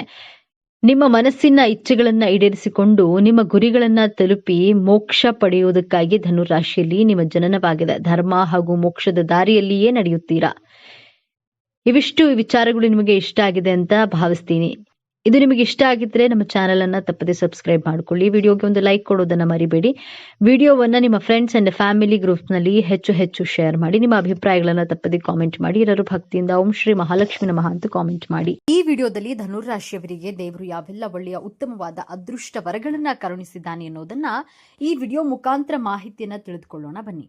ಧನುರಾಶಿಯವರಿಗೆ ದೇವರು ಕೊಟ್ಟಿರುವಂತಹ ಅದೃಷ್ಟ ಹಾಗೂ ಉತ್ತಮವಾದ ವರಗಳು ಯಾವುವು, ಭಗವಂತನು ಈ ರಾಶಿಯವರಿಗೆ ಕೊಟ್ಟಿರುವ ಯೋಗ ಫಲಗಳು ಯಾವೆಲ್ಲ ಇವೆ, ಧನುರಾಶಿಯವರ ಗುಣ ಸ್ವಭಾವ ಹೇಗಿರುತ್ತೆ, ಧನುರಾಶಿಯವರಿಗೆ ಯಾವೆಲ್ಲ ಲಾಭಗಳು ಇವರ ಜೀವನದಲ್ಲಿ ಕಾಣಸಿಗುತ್ತೆ, ಧನುರಾಶಿಯವರ ಹಣಕಾಸಿನ ವಿಚಾರದಲ್ಲಿ ಹೇಗೆಲ್ಲ ಜವಾಬ್ದಾರಿಯನ್ನು ನಿರ್ವಹಿಸ್ತಾರೆ, ಧನುರಾಶಿಯವರಿಗೆ ವಿದ್ಯಾಭ್ಯಾಸದಲ್ಲಿ ಇರುವ ಯೋಗ ಹೇಗಿರುತ್ತದೆ, ಧನುರಾಶಿಯವರು ತನ್ನ ಕುಟುಂಬದ ಜವಾಬ್ದಾರಿಯನ್ನ ಹೇಗೆಲ್ಲ ನಿಭಾಯಿಸ್ತಾರೆ, ಧನುರಾಶಿಯವರ ಮುಂದಿನ ಜೀವನವನ್ನ ಹೇಗೆಲ್ಲ ನಡೆಸ್ತಾರೆ, ಈ ಎಲ್ಲ ಮಾಹಿತಿಗಳನ್ನು ಸಂಪೂರ್ಣವಾಗಿ ತಿಳಿದುಕೊಳ್ಳೋಣ. ಈ ವಿಡಿಯೋವನ್ನು ಯಾವುದೇ ಕಾರಣಕ್ಕೂ ಸ್ಕಿಪ್ ಮಾಡದೆ ಸಂಪೂರ್ಣವಾಗಿ ಮಾಹಿತಿಯನ್ನು ನೋಡಿದರೆ ಮಾತ್ರ ನಿಮಗೆ ಅರ್ಥವಾಗುತ್ತೆ. ಅದಕ್ಕೂ ಮೊದಲು ನೀವೇನಾದರೂ ಧನು ರಾಶಿಯವರಾಗಿದ್ದರೆ, ಜ್ಯೋತಿಷ್ಯ ಶಾಸ್ತ್ರ, ದೇವರನ್ನ ನಂಬೋದಾದರೆ ಈ ವಿಡಿಯೋವನ್ನು ಈಗಲೇ ಲೈಕ್ ಮಾಡಿ, ತಪ್ಪದೆ ನಮ್ಮ ಚಾನೆಲ್ಗೆ ಸಬ್ಸ್ಕ್ರೈಬ್ ಮಾಡಿಕೊಳ್ಳಿ. ಧನುರಾಶಿಯವರಿಗೆ ಭಗವಂತನು ಕೊಟ್ಟಿರುವಂತಹ ಅದೃಷ್ಟ ಹಾಗೂ ಮಂಗಳಕರವಾದ ವರಗಳ ಬಗ್ಗೆ ತಿಳಿದುಕೊಳ್ಳೋಣ ಬನ್ನಿ. ಧನುರಾಶಿಯವರು ತುಂಬಾನೇ ದುಡಿಮೆ ಮಾಡ್ತಾರೆ ಅಂತಾನೆ ಹೇಳಬಹುದು. ವಿಶ್ರಾಂತಿಯನ್ನ ಪಡೆಯದೇ ಇವನಿಂದ ಆಗುವಷ್ಟು ಕಠಿಣವಾದ ಕೆಲಸಗಳನ್ನ ಮಾಡಿಕೊಂಡು ಹೋಗ್ತಾರೆ. ಧನುರಾಶಿಯವರು ತುಂಬಾ ಶ್ರಮಜೀವಿಗಳು. ಹಿಡಿದ ಕೆಲಸವನ್ನ ಮಾಡದೆ ಬಿಡೋದಿಲ್ಲ, ಅಷ್ಟು ಶ್ರಮವನ್ನ ಪಡ್ತಾರೆ. ಈ ರಾಶಿಯವರು ಕೆಲಸ ಯಾವುದೇ ಇರಲಿ, ಎಷ್ಟೇ ಕಷ್ಟಕರವಾಗಿರ್ಲಿ, ಅವೆಲ್ಲ ಕೆಲಸಗಳನ್ನ ಮಾಡಿ ಮುಗಿಸ್ತಾರೆ. ಈ ಧನು ರಾಶಿಯವರು ಜೀವನ ಪರ್ಯಂತ ಹೇಗೆಲ್ಲ ಇರ್ತಾರೆ ಎಂದು ನೋಡೋದಾದ್ರೆ, ಯಾವಾಗಲೂ ಸಹ ಕಷ್ಟವಾದ ಕೆಲಸಗಳನ್ನೇ ಮಾಡ್ತಾರೆ. ಅಂದ್ರೆ ಕತ್ತೆಯ ಬೆನ್ನಿನ ಮೇಲೆ ತುಂಬಾ ಭಾರವಾದ ವಸ್ತುಗಳನ್ನು ಇರಿಸಿ ಹೇಗೆಲ್ಲ ಕೆಲಸ ಮಾಡಿಸ್ತಾರೋ ಅದೇ ರೀತಿಯಾಗಿ ಮಳೆ, ಗಾಳಿ, ಬಿಸಿಲು, ಚಳಿ ಇದ್ಯಾವುದನ್ನೂ ಲೆಕ್ಕಿಸದೆ ಕೆಲಸಗಳನ್ನ ಮಾಡ್ತಾ ಇರ್ತಾರೆ. ಅಷ್ಟು ಶ್ರಮವನ್ನ ಪಡ್ತಾರೆ. ಈ ಧನು ರಾಶಿಯವರು ಯಾವಾಗಲೂ ತುಂಬಾನೇ ಬ್ಯುಸಿಯಾಗಿರ್ತಾರೆ. ನಾವು ಯಾರಿಗಾದ್ರೂ ಸುಮ್ಮನೆ ಮಾತಿಗೆ ಕೇಳ್ತೀವಲ್ಲ, ಏನ್ರಪ್ಪ ಬ್ಯುಸಿ ಇದೆಯಾ ಎಂದು. ಈ ಮಾತನ್ನ ಯಾರಾದ್ರೂ ಧನು ರಾಶಿಯವರಿಗೆ ಕೇಳಿದ್ರೆ ಈ ರಾಶಿಯವರು ಹೇಳೋದು ಏನಂದ್ರೆ, ಫ್ರೀ ಇಲ್ಲ, ಬ್ಯುಸಿ ಇದ್ದೇನೆ ಎಂದು ಹೇಳ್ತಾರೆ. ಯಾವುದೇ ಸಮಯದಲ್ಲಿ ಕೇಳಿದ್ರು ಸಹ ಇವರು ಬ್ಯುಸಿ ಎಂದೇ ಹೇಳ್ತಾರೆ. ಯಾವಾಗ್ಲಾದ್ರೂ ಕೇಳಿ ಧನು ರಾಶಿಯವರನ್ನ ನಾನು ಬ್ಯುಸಿ ಇದ್ದೀನಿ ಎಂದೇ ಹೇಳ್ತಾರೆ. ಯಾಕಂದ್ರೆ ಅಷ್ಟು ಕೆಲಸದ ಒತ್ತಡ ಇರುತ್ತೆ ಮತ್ತು ಅಷ್ಟೇ ಶ್ರಮವನ್ನ ಸಹ ಪಡ್ತಾರೆ. ಈ ಧನು ರಾಶಿಯವರಿಗೆ ಸ್ವಲ್ಪ ಚುರುಕು ಸ್ವಭಾವ ಅನ್ನೋದು ಈ ರಾಶಿಯವರಿಗೆ ಜಾಸ್ತಿನೇ ಇರುತ್ತೆ. ಚುರುಕು ಸ್ವಭಾವ ಅಂದ್ರೆ ತುಂಬಾ ಬುದ್ಧಿವಂತರೂ ಆಗಿರ್ತಾರೆ. ಇಂಟೆಲಿಜೆಂಟ್ ಜೊತೆಗೆ ಇವರು ಎಲ್ಲದರಲ್ಲೂ ಇಂಟರ್ಫಿಯರ್ ಆಗಿರ್ತಾರೆ. ಈ ರಾಶಿಯವರು ಹೊಸದಾಗಿ ಏನಾದರೂ ಕೆಲಸ ಕಲಿಬೇಕು, ಕಲಿತ ಕೆಲಸವನ್ನ ಬೇರೆಯವರಿಗೂ ಸಹ ಹೇಳಿಕೊಡಬೇಕು, ಹೊಸ ಹೊಸ ವಿಚಾರಗಳನ್ನ ಪಡೆದು ಅದನ್ನ ಎಲ್ಲರಿಗೂ ತಿಳಿಸಬೇಕೆನ್ನುವಂತಹ ಸ್ವಭಾವ ಈ ಧನು ರಾಶಿಯವರಿಗೆ ಇರುತ್ತೆ. ಇದರಿಂದಾಗಿ ಈ ರಾಶಿಯವರು ಚುರುಕು ಸ್ವಭಾವದವರು, ಜೊತೆಗೆ ಯಾವಾಗಲೂ ಸಹ ಆಕ್ಟಿವ್ ಆಗಿರ್ತಾರೆ. ಈ ಧನು ರಾಶಿಯವರು ಯಾವುದೇ ಕೆಲಸದಲ್ಲೂ ಸಹ ಯಾವಾಗಲೂ ಆಕ್ಟಿವ್ ಆಗಿರ್ತಾರೆ. ಇನ್ನು ಧನು ರಾಶಿಯವರು ಶಾರ್ಟ್ಕಟ್ ಆಗಿ ಯಾವುದೇ ಕೆಲಸವನ್ನ ಸಹ ಮಾಡುವುದಿಲ್ಲ. ತುಂಬಾ ಕಷ್ಟಪಟ್ಟು ಕೆಲಸ ಮಾಡ್ತಾರೆ. ಯಾವಾಗಲೂ ಸಹ ಬ್ಯುಸಿಯಾಗಿಯೇ ಇರ್ತಾರೆ. ಧನು ರಾಶಿಯವರು ತುಂಬಾ ಯೋಚನೆ ಮಾಡಿ ಇದೇ ನಮಗೆ ಪ್ಲಸ್ ಪಾಯಿಂಟ್ ಎಂದು ತಿಳಿದು ಯಾವಾಗಲೂ ಸಹ ತುಂಬಾ ಕಷ್ಟಪಡೋಕೆ ಹೋಗ್ತಿರ್ತಾರೆ. ಶಾರ್ಟ್ಕಟ್ ಈಸಿಯಾಗಿ ಜಾಸ್ತಿ ಹಣ ಸಂಪಾದನೆ ಮಾಡಬೇಕು, ಈ ರೀತಿಯಾಗಿ ಕೆಲಸ ಮಾಡಬೇಕು ಎನ್ನುವುದು ಇವರಿಗೆ ಇಲ್ಲವೇ ಇಲ್ಲ. ನೀವು ಮೈಂಡ್ ಗೇಮ್ ಇಟ್ಕೊಂಡು ತುಂಬಾ ಕಷ್ಟಪಟ್ಟು ಕೆಲಸವನ್ನ ಮಾಡ್ತಾ ಇರ್ತೀರಾ ಎಂದೇ ಹೇಳಬಹುದು. ಇನ್ನು ಈ ಧನು ರಾಶಿಯವರು ದಯೆ, ಕರುಣೆ ಮನೋಭಾವದವರು ಆಗಿರ್ತಾರೆ. ಹಾಗೆಯೇ ಇವರಿಗೆ ಕರುಣೆ ಸ್ವಭಾವ ಅನ್ನೋದು ಇವರಿಗೆ ಸ್ವಲ್ಪ ಜಾಸ್ತಿಯೇ ಇರುತ್ತೆ. ದಯೆ ಮನೋಭಾವ ಅಂತ ಹೇಳಿದ್ರೆ ಯಾರಿಗಾದ್ರೂ ಕಷ್ಟ ಅಂದ್ರೆ ಸಾಕು ಇವರು ಕರಗ್ಬಿಡ್ತಾರೆ, ಸಹಾಯವನ್ನ ಮಾಡಿಬಿಡ್ತಾರೆ. ಅಷ್ಟು ಒಳ್ಳೆಯ ಮನಸ್ಸಿನವರು ಈ ಧನು ರಾಶಿಯವರು. ಧಾರ್ಮಿಕ ಪ್ರಜ್ಞೆ ಅನ್ನೋದು ಜಾಸ್ತಿ ಇರುತ್ತೆ. ಧಾರ್ಮಿಕ ಪ್ರಜ್ಞೆ ಅಂದ್ರೆ ದೇವರು ಎಂದ್ರೆ ತುಂಬಾ ಭಕ್ತಿ. ಆದ್ದರಿಂದ ಇವರು ದೇವರನ್ನ ಅತಿಯಾಗಿ ಜಾಸ್ತಿ ನಂಬ್ತಾರೆ. ಬೇರೆಯವರಿಗೆ ಯಾವುದೇ ಕಾರಣಕ್ಕೂ ಸಹ ಕೆಟ್ಟದನ್ನ ಬಯಸಲ್ಲ. ಈ ರಾಶಿಯವರು ಸಮಯ ಸಿಕ್ಕಿದಾಗಲೆಲ್ಲ ದೇವರ ಪೂಜೆ ಪುನಸ್ಕಾರ ಅಂತಾನೆ ಯೋಚನೆ ಮಾಡ್ತಾರೆ. ಈ ವಿಚಾರದಲ್ಲಿ ಅಷ್ಟು ನಂಬಿಕೆಯನ್ನ ಈ ಧನು ರಾಶಿಯವರು ಇಟ್ಕೊಂಡಿರ್ತಾರೆ. ಈ ಧನು ರಾಶಿಯವರು ಬೇರೆಯವರಿಗೆ ಯಾವುದೇ ಕಾರಣಕ್ಕೂ ಸಹ ಮೋಸ ಅನ್ನೋದನ್ನ ಮಾಡೋದೇ ಇಲ್ಲ. ಇವರು ಹೇಗೆ ಅಂದ್ರೆ ತುಂಬಾ ಕರುಣಾ ಮನೋಭಾವ ಇರೋದ್ರಿಂದ ಯಾರೊಬ್ಬರಿಗೂ ಸಹ ತೊಂದರೆಯನ್ನ ಕೊಡೋದಿಲ್ಲ, ಯಾರಿಗೂ ಸಹ ಕೇಡನ್ನ ಬಯಸಲ್ಲ. ಅಂದ್ರೆ ಯಾರಿಗೂ ಸಹ ಕೆಟ್ಟದನ್ನ ಬಯಸೋದಿಲ್ಲ. ಈ ಧನು ರಾಶಿಯವರು ಹಾಗೆಯೇ ಧರ್ಮ ಮತ್ತು ಕರ್ಮದ ಪ್ರಜ್ಞೆ ಎನ್ನುವುದನ್ನ ಈ ರಾಶಿಯವರಿಗೆ ತುಂಬಾ ನಂಬ್ತಾರೆ. ಈ ರಾಶಿಯವರು ಯಾವಾಗಲೂ ಸಹ ನಾವು ಧರ್ಮದ ಪರವಾಗಿಯೇ ಇರಬೇಕು, ಕರ್ಮದ ವಿರುದ್ಧವಾಗಿಯೇ ಇರಬೇಕು ಅನ್ನೋ ಪ್ರಜ್ಞೆ ಧನು ರಾಶಿಯವರಿಗೆ ಜಾಸ್ತಿ ಇರುತ್ತೆ. ಜೊತೆಗೆ ಒಳ್ಳೆಯ ಮಾತುಗಾರಿಕೆ ಅನ್ನೋದು ಧನು ರಾಶಿಯವರಿಗೆ ಇರುತ್ತೆ. ಯಾವಾಗಲೂ ಸಹ ಒಳ್ಳೆಯದನ್ನೇ ಮಾತನಾಡ್ತಾರೆ, ಒಳ್ಳೆಯದನ್ನೇ ಮಾಡ್ತಾರೆ. ಈ ರಾಶಿಯವರು ಬೇರೆಯವರ ವಿಷಯವನ್ನ ಯಾರಿಗಾದ್ರೂ ಹೇಳಬೇಕಂದ್ರೆ ಬೇರೆಯವರ ವಿಚಾರವಾಗಿ ನೆಗೆಟಿವ್ ಆಗಿ ಏನನ್ನೂ ಸಹ ಹೇಳೋದಿಲ್ಲ. ಇವರು ಯಾವಾಗಲೂ ಸಹ ಬೇರೆಯವರ ಪರವಾಗಿ ಪಾಸಿಟಿವ್ ಆಗಿಯೇ ಹೇಳಿಕೊಂಡು ಹೋಗ್ತಾ ಇರ್ತಾರೆ. ಇನ್ನು ಈ ಧನು ರಾಶಿಯವರು ಇವರ ಮಾತಿಗೆ ಯಾರೂ ಸಹ ಎದುರು ಮಾತನಾಡಬಾರ್ದು, ಈ ತರ ಸ್ವಭಾವ ಸಹ ಇವರಿಗೆ ಇರುತ್ತೆ. ಈ ಧನುರಾಶಿಯವರಿಗೆ ಹೇಗೆ ಅಂದ್ರೆ ಯಾವುದಾದ್ರೂ ವಿಚಾರವನ್ನ ತೆಗೆದುಕೊಂಡು ಇವರ ಒಳ್ಳೆಯ ಮಾತುಗಾರಿಕೆಯಲ್ಲಿ ಬೇರೆಯವರಿಗೆ ಅರ್ಥವಾಗುವ ರೀತಿಯಲ್ಲಿ ಹೇಳಿರ್ತಾರೆ. ಒಂದು ವೇಳೆ ಅವರೇನಾದ್ರೂ ಇವರಿಗೆ ಎದುರು ಉತ್ತರವನ್ನ ಕೊಟ್ಟರೆ ಅದನ್ನ ಇವರು ಒಪ್ಪಿಕೊಳ್ಳೋದೇ ಇಲ್ಲ, ಜೊತೆಗೆ ಎಕ್ಸೆಪ್ಟ್ ಮಾಡಿಕೊಳ್ಳುವುದೇ ಇಲ್ಲ. ಇಂತಹ ಸ್ವಭಾವ ಅನ್ನೋದು ಈ ರಾಶಿಯವರಿಗೆ ಇದ್ದೇ ಇರುತ್ತೆ. ಇನ್ನು ಈ ಧನು ರಾಶಿಯವರು ಸ್ಟ್ರೈಟ್ ಫಾರ್ವರ್ಡ್ ಆಗಿರ್ತಾರೆ ಮತ್ತು ಇನ್ಯಾವುದೋ ವಿಚಾರಗಳನ್ನು ಸಹ ಮನಸ್ಸಿನಲ್ಲಿ ಇಟ್ಟುಕೊಳ್ಳೋದಿಲ್ಲ. ಇವರು ಯಾವಾಗಲೂ ಸಹ ಇದ್ದ ಹಾಗೆಯೇ ನೇರವಾಗಿ ಮಾತನಾಡ್ತಾರೆ. ಹಿಂದೆ ಒಂದು ಮುಂದೆ ಒಂದು ಮಾತನಾಡುವಂತಹ ವ್ಯಕ್ತಿ ಅಲ್ಲ. ಈ ರೀತಿಯಾಗಿ ಈ ರಾಶಿಯವರು ಏನನ್ನೂ ಸಹ ವ್ಯಕ್ತಿಯ ಹಿಂದೆ ಮಾತನಾಡೋದಿಲ್ಲ. ಏನೇ ಇದ್ರೂ ಸಹ ಸ್ಟ್ರೈಟ್ ಫಾರ್ವರ್ಡ್ ಆಗಿ ಇರ್ತಾರೆ ಎಂದೇ ಹೇಳಬಹುದು. ವಿನಯ ಕರುಣೆ ಅನ್ನೋದು ಈ ರಾಶಿಯವರಿಗೆ ಜಾಸ್ತಿ ಇರುತ್ತೆ. ಈ ರಾಶಿಯವರು ಸಾಹಸಿಗಳು ಅಂತಾನೆ ಹೇಳಬಹುದು. ವಿನಯ ಕರುಣೆ ಪ್ರೀತಿ ವಿಶ್ವಾಸ ಅನ್ನೋದು ಜಾಸ್ತಿ ಅಂದ್ರೆ ಜಾಸ್ತಿ ಇರುತ್ತೆ. ಧನುರಾಶಿಯವರು ಡಿಸಿಪ್ಲಿನ್ ಆಗಿರ್ತಾರೆ, ಜೊತೆಗೆ ಡಿಸೆಂಟ್ ಆಗಿಯೂ ಸಹ ಇರ್ತಾರೆ. ಯಾರ ಮುಂದೆಯೂ ಸಹ ಬೇಕಾಬಿಟ್ಟು ಇರೋದಿಲ್ಲ.